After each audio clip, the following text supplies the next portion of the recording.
Mullen Automotive. Talk about a bad press day.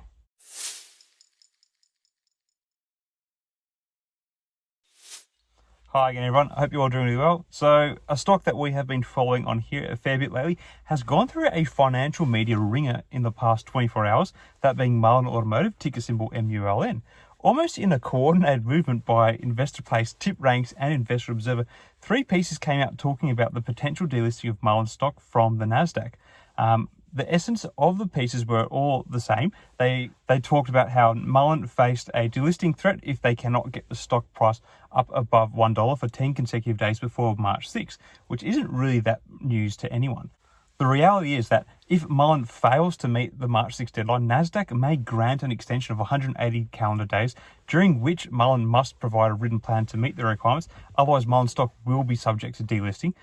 Mullen has indicated that it will likely enact a reverse stock split if its shares do not reach the $1 point by September 6. Additionally, Mullen may also consider a reverse split to satisfy the minimum bid price requirement for continued inclusion in the Russell 2000 index, which will re-rank in May. So while shareholders do not like to see the stock so low, March 6 is not the date that you really need to be fearful of. That is, of course, unless the stock falls below the 10 cent per share mark, which is another story altogether. But really, not that I'm a shareholder, but I would be watching for the May and September dates more closely for any imminent stock news and the future of the listing status of Mullen Automotive.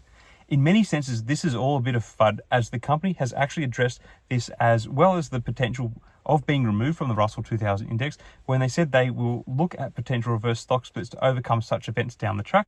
So whether you chalk up Tuesday's negative press storm to just needing to create headlines on a not so busy news day for the stock market is up to you. While it may be a reflection of the quality of this journalism, I think a better discussion they could have facilitated would be, what are the risks to shareholder value of a potential stock split, as this seems to be inevitably where this may all be heading to with this stock. So not that I can tell you exactly what is to come, but here are some ideas of what could be some risk events around a potential stock split for Mullen Automotive. Firstly, temporary price increase. Reverse stock splits can lead to a temporary increase in the stock price, but this does not necessarily reflect an increase in the company's value.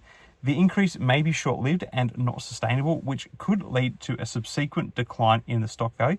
If you look at what happened to Excel Technologies following their reverse stock split, the value of the stock has been further destroyed and it's been totally obliterated, really. So this is something that could potentially face Mullen Automotive if things don't look up.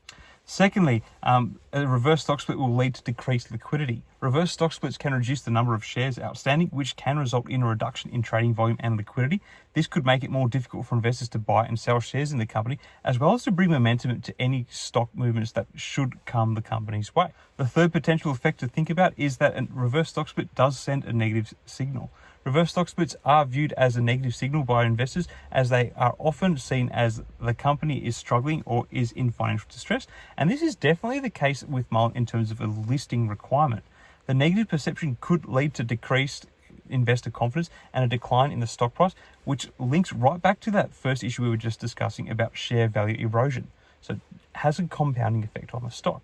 Finally, number 4 is there is still a risk of delisting. Reverse stock splits are often used to maintain compliance with exchange listing requirements, but given the negative signal this sort of move sends, it can easily lead to the stock falling back to where they were before. For the reasons just discussed, at the end of the day, while a reverse stock split can maintain listing requirements for Mullen Automotive in the interim, it is not improving the value of the company in any way, and that is important to remember. It's not a good thing. Anyway, it seems that this quasi-news storm around Mullen did not really impact the stock in a meaningful way, with the stock trading rather flat on Tuesday. Perhaps it is a nod to the overall credence these collection of publications have in the eyes of investors. Anyway, let me know your thoughts on all this. What is going to happen to Mullen stock? Are you fearful of March 6? Let me know your thoughts in the comments below. Till next time, everyone, may the markets trade in your favour. Cheers.